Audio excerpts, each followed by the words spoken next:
Yeah, I've heard a lot of good things about it. I think our fan base is top notch, kind of in a league of its own. And from what I hear, I get to see that firsthand tonight. Did you see the line outside by any chance? No, I didn't. I saw cars all over the place, but I did not see a line. What are you hoping to bring to the program?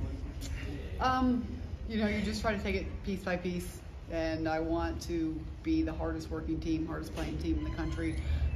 I want to establish a really good relationship with our players and be someone that they can lean on.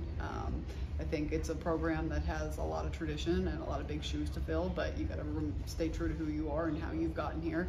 And so I think of just making it a blue collar program is important to me.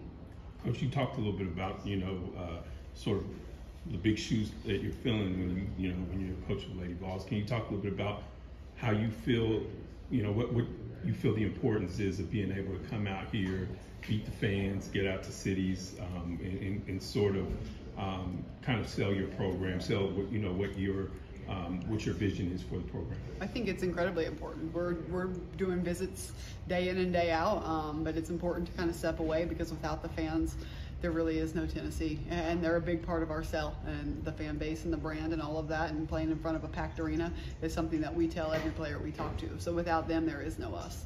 You talk also, it's been a really busy month for you. Putting together your coaching staff. You got some kids from the portal as well. Can you talk a little bit about sort of how that's developed? Both of those things, how that's developed over the past 3 weeks or so. Yeah, you do it day by day, step by step, and we're just going to keep doing that. We're going to do it for a calendar year, one day at a time, one task at a time, and check things off and go day by day. What does it mean to you, and maybe say about your vision that a player like Jewel Spear decides to stay? Yeah, I think Jewel has a very, very bright future, and we had a great team meeting one of my first days here, and they were locked in, they were bought in, they wanted to play hard. They definitely have a chip on their shoulder and they want to do what it takes, and so she was very vocal in that meeting. I think she's going to be a very strong leader for our program. She already coaches her teammates up in practice, and so I'm thrilled to have her.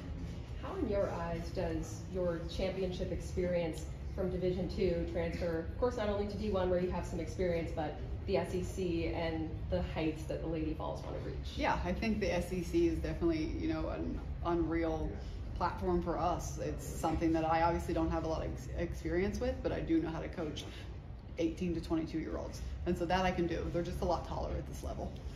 What's the reception been like from recruits and transfers and everything so far? Just kind of, can you tell a big difference, I guess, getting to a place like Tennessee? What kind of, I guess, magnetism is there from the prospects you talk with? Yeah, I think the response has been great, and everyone is excited, and the people that we are talking to and we are contacting, they want to play fast and they want to get up and down, and they're definitely obviously players that fit our style of player. We wouldn't be talking to them, so it seems to be a really great fit and a lot of excitement around it.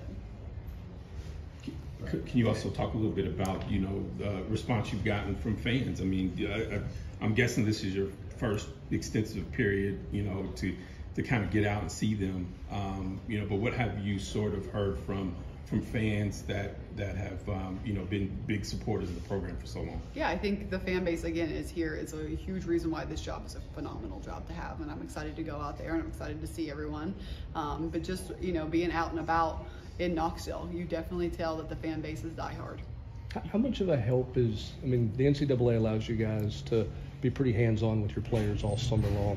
How vital is that when you're trying to put in a new system and do things your way, as opposed to, hey, here's some individual workouts you guys do, we'll see you in October when we get on the court with you? How much is the summer a big help? Yeah, I think it helps speed things up. It's not really necessarily an advantage because every school gets it, but it's definitely lets you move things along quicker and you're not so crammed in all at once. Yeah. When you mentioned the team meeting and chips on shoulders, where do you think that comes from? I think probably top down. I went in with the chip on my shoulder and I told them I want to be hungry and I definitely have a lot to prove coming up a level, and I think that they resonated with that, and that's something that they echoed. What's the approach to the portal when you take over a new program?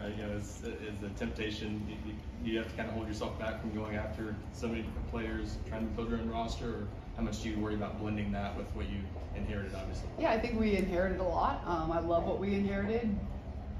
That when you're in the portal and you're playing a system like we're going to play, you can be selective. Not everyone in there is going to be the right fit for us, and so it's fun to go through and look and see who can play fast and who can score. We want elite scorers. We want people that can play full court defense and try to find a good match, and you got to do it quickly. Thank you. Thank you. Thank you.